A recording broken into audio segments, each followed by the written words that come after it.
Joining me now, Wisconsin Senator Ron Johnson. Senator, I watched how frustrated you are. I felt like McEnroe at Wimbledon. What is your takeaway? Well, first of all, it's a great monologue, and that's a great analogy using John McEnroe. So I got a smile on my face.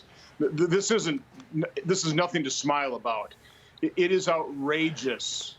The lies that this administration have been telling us repeatedly, and that those lies have been repeated by a compliant and complicit and corrupt media. Not Fox, not people like you, but the vast majority of the radical leftists in our media are covering up for policies that, I mean, if you laid out a plan designed to destroy this country, you could not come up with a better plan than what has been implemented by the Biden administration. This is outrageous. They're flooding the zone. I mean, there is so much. I mean, whether it's open borders, the flood of deadly drugs, the embarrassing and dangerous surrender in Afghanistan, 40-year high inflation, record gas prices, out-of-control crime in our cities. That's just the beginning of the list. Transgenderism, destroying our young people, critical race theory, exacerbating the racial divide. Across the board, radical leftism is destroying this country.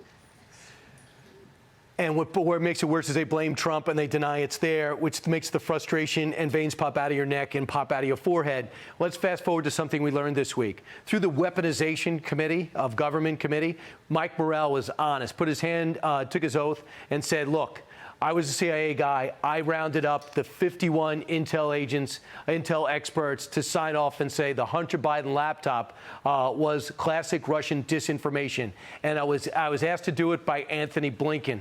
So they were behind it. Almost none of those people even read it from Leon Panetta or watched it from Leon Panetta on down. And the implication was catastrophic for the sanctity of this election.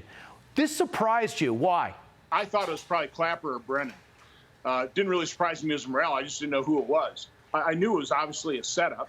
Remember, the FBI knew that the Hunter Biden laptop was real. They had it in their possession since December 2019. They went and they pre-sabotaged just in case Mr. McIsaac would ever have the courage to make that public. Remember, they warned him. You know, as they took possession of that computer from Mr. McIsaac, they said, it's our understanding, that those that don't talk about these things don't get in trouble, don't get hurt. You know, it's a threat. Then they gave Senator Grassley and I a secure briefing unsolicited where they said that we were targets of Russian disinformation, just in case we ever were offered the laptop, which we were the day after our report. So, no, I've known this was corrupt from many years ago. Let me rebuild. But once again, the media played along. So let me rebuild this. The laptop's released. The Post picks it up. Then a couple of days later, 51 intel agents say the laptop is fake. They decide anyone who retweets it gets their account suspended. 2 days later, we have a debate. Why did Mike Morrell do it? He wanted Biden to win. He actually said that. Not that I thought it was, but I wanted Biden to win. And guess what happens at the debate? The pivotal moment, when confronted. Watch. There are 50 former national intelligence folks who said that what he's accusing me of is a Russian plant. They have said that this has all the five former heads of the CIA, both parties, say what he's saying is a bunch of garbage. Nobody believes it except his and his good friend Rudy Giuliani. You mean the laptop is now another Russia hoax? That's exactly what. Is this where you're going? This is where he's going. Senator, he told the country something he knew was false. He knew it was his son's laptop. No one picked up the phone and said, Joe, before I sign my name on this, is this your son's laptop? These emails look real. The text messages look authentic. It sounds like you. Not one person did it. They signed their name and they gave away their credibility. Final thought, because the impact on that debate was catastrophic for Trump. Well, candidate Biden lied to the American public about that. He lied that he never talked to his son about his overseas business connection.